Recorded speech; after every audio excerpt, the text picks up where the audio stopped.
evening. I used to have a cute little dog. This is him. And on a beautiful summer day, the sun was shining, my husband and I decided to take him for a walk. And as we usually do, when we come at the meadows, we let him run freely. While later, we see the dog frantically rolling around in the grass.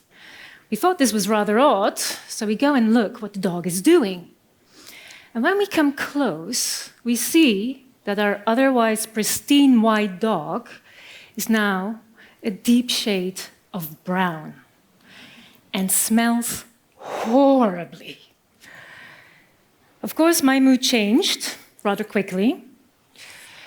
And as we return back home, going to wash the dog, we see a little kid come down the street.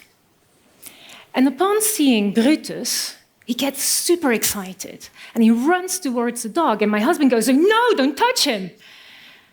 But it was too late. The cat starts petting the dog until he realizes what the dog was covered in.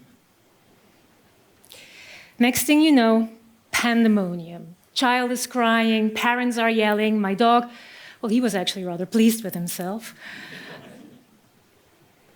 I haven't seen the kid since that day. But I wonder if he still trusts dogs as much as he used to. Trust is a funny thing. It actually is a fundamental element in our society.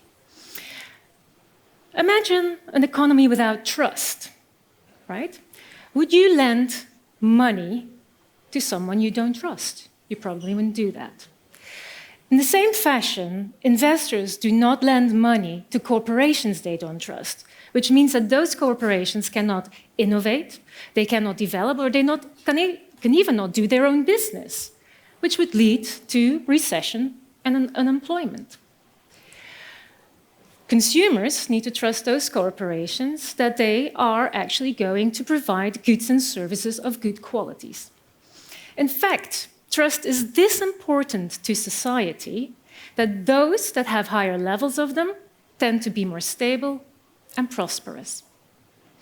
Now, there's one thing that severely erodes this trust, and that is white-collar crime. White-collar crime is typically seen as a victimless crime because it relates to financial non-violent offenses. And while usually there are no murder and mayhem in financial crime, they may not be as harmless as it may appear at first glance. I have spent about 20 years of my life investigating crime. Actually, when I graduated from this lovely university, I didn't even know this job existed. I'd call it a stroke of luck because the job is actually absolutely amazing and spot on made for me, because I get to stick my nose in other people's business, literally, right? And get paid for it too. No, seriously, I'm a forensic technology specialist. You can compare it a little bit like a private detective using computer science to analyze data, find evidence, and use that in a court of law. The downside of my job is that I'm bound to professional secrecy, which means I cannot disclose any names today. I cannot talk about specific details, nor can I tell you any of the really, really good stuff. Like that one day when we were searching the office of a CEO and we found some lingerie in his drawer. I cannot discuss any of that. What I can, however, do is share some observations and experiences. Investigations usually start with the phone ringing.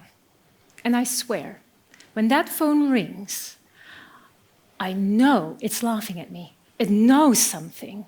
It knows I'm not going to get a good night of sleep for the next few weeks. Also knows that dinner I have planned with my friends, that's not going to happen. On the other end of that phone call is typically a member of the board of directors or a lawyer God forbid. And they typically have an irregularity or a whistleblower that has some allegations that needs to be investigated immediately. So the next thing we do is we prepare everything, our bags are packed, we make our, book our flights, obviously, because the first thing we want to do is collect data. It's very important to collect data to make sure crucial evidence does not get lost or destroyed. Wouldn't be the first time that some important documents found its way into a shredding mill. When we are on these investigations, especially if they're higher profile ones, they tend to last many weeks, months, sometimes even years. Terabytes of data are collected. Dozens of cupboards of files and documents are searched, and countless interviews with witnesses and suspects are held. It's a bit like a scavenger hunt for evidence, where you're navigating through labyrinths of financial data, through complex calculations that you find as clues along the way. Everything you do and everything you find need to be meticulously documented. And the final report can count thousands of pages. Now, these high-profile cases, they also make it into the media, and you will find them if you searched online. There are even books written about them or documentaries made. Let's zoom in today on one such a case and search out the impact of that. A group of former key executives of a retail conglomerate were accused of constructing deals that inflated the corporation's assets and profits by over 6 billion euros. They've made these deals for over a decade by hiding losses, overstating their performance metrics, and misleading analysts and investors by providing them with incorrect or even falsified information. Now, the results, the impact of this particular case was far from victimless. Within the first few days of the scandal breaking, the share value of the company collapsed, wiping out $12 billion in market capitalization. Amongst the investors that lost their money was an investment company that managed the country's retirement funds. Within that same day, they reported they lost $1 billion, essentially wiping out thousands of people's pensions overnight. Many employees not only lost their jobs, they also lost their savings. The company, unfortunately, did not recover from the troubles. They were liquidated a few years later. And with that, their suppliers were again pushed into bankruptcy, causing another wave of job losses. With cases like these, governments need to get into action as well. They need to deal with the fallout. And they also need to restore the country's reputation in the global economy. Now, looking at all of this, what happens to the people that were involved? Well, the legal actions take many years. And if the accused finally get convicted, they face heavy fine and prison time. In my career of over 20 years now, I had 2 cases, and one just happened a few days ago, where things took a darker turn, and the accused committed suicide. How can this happen? How can billions of dollars be fake? Well, there are a few tricks to it, and it's all in the lingo. May I ask you, are there any self-made billionaires in this room today? No, well, that's unfortunate. Do any of you want to know how to become one? Well, at least a few, thank you. Otherwise, this would have been a very short TED Talk. Well, I have with me today a crash course on how to become a billionaire. 3 simple steps. Let's imagine you're going to run a lemonade stand. You need to record what you make, your revenue, and you need to record what you spend, your costs. Simple enough, right? You also need to record what you own, your assets, and what you owe, your loans and equity. In professional terms, this is called a profit and loss statement and a balance sheet. This is to record the financial performance of your company. All right, you now have your lemonade stand. You're going to sell lemonade at €1 per bottle. It's been a wonderful day today, so you sell 150 bottles. You now have €150 of revenue. Great. You now go to 10 schools in your district and you cut a deal with the principals. You're going to supply them with 5,000 bottles of lemonade each for their next school fair. Whatever they don't sell, they can give you back. And even though it is far from certain that you will sell all the 50,000 bottles, you still record that in your books as actual revenue. This type of aggressive accounting is called overstating revenue. Now the entrepreneur in you awakens and you go to the bank and you get a loan because you want to open up 1,000 more lemonade stands across the country. And while you buy some really good lemonade stands, you also buy some shabby, broken lemonade stands. With a touch of paint and a complicit appraiser and maybe some false documentation, you make them look far more valuable. The total value of these assets on your books is now €5 million. The professional term for this form of lying and cheating is called overvaluing assets and acquisitions. With these good results, you attract some early investors, and you can further expand into Europe. You repeat the tricks a few more times, and after a few years, you can show a solid €100 million on your books. It's revenue. That's great. Now, the web of lies you're spinning are becoming really quite complex. So you can't keep track yourself of what is a real transaction or the more creative ones you just came up with. So you decide to name them. As you very much love canine companionship, you decide to name them after your favorite pet dog. Now I want to pause here for a second. Building billion-dollar companies is very exhausting. I want to tell you an anecdote here. It is actually surprising how often this has happened in the cases I have done. Now, when you do an investigation, you typically also run background searches on the people, the suspects, and other people involved. And while doing so, you usually find out some of their hobbies and interests. Let's say the suspect is very much into astronomy. Now, I tend to go through a lot of financial data, quite boring data. When you find a planet like Mercury in your financial data, you know something is up. Because I'm not an accountant, but there are typically no planets in financial data. So you look into Mercury and you see it's actually a fraudulent transaction. So what's the next thing you do? You search for Venus, right? That's what you do.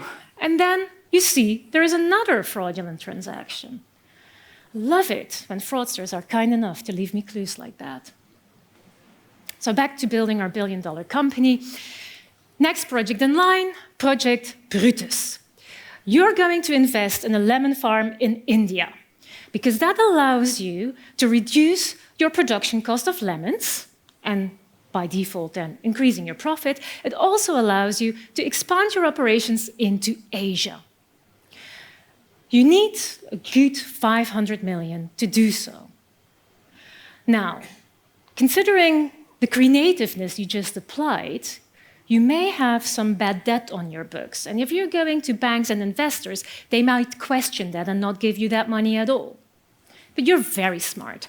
You open a shell company on the Cayman Islands, you put an acquaintance that you have no further relationship with in charge, and you push your bad debt into that company. Now your books look much, much better. The accountants And the lawyers I really advise you have by now would call this off-balance sheet transactions. With this massive growth in just a few years and the spotless numbers on your books, you have certainly attracted the attention of the market. The shares you issue on the stock exchange soar, putting even Bitcoin to shame. Congratulations, you are now a billion-dollar company. Of course, this was a very hyperbolical example. In reality, the financial transactions are far more complex and confusing. But these schemes, nevertheless, are very, very real. And they have featured in many major fraud cases over the last 20 years. And here are a few. Well, no presentation on white-collar crime is complete without mentioning Enron, the company I consider the OG of financial crime. They also have used off-balance sheet entities, which they called special purpose vehicles, and they also used an alias for their projects, namely Project Raptor.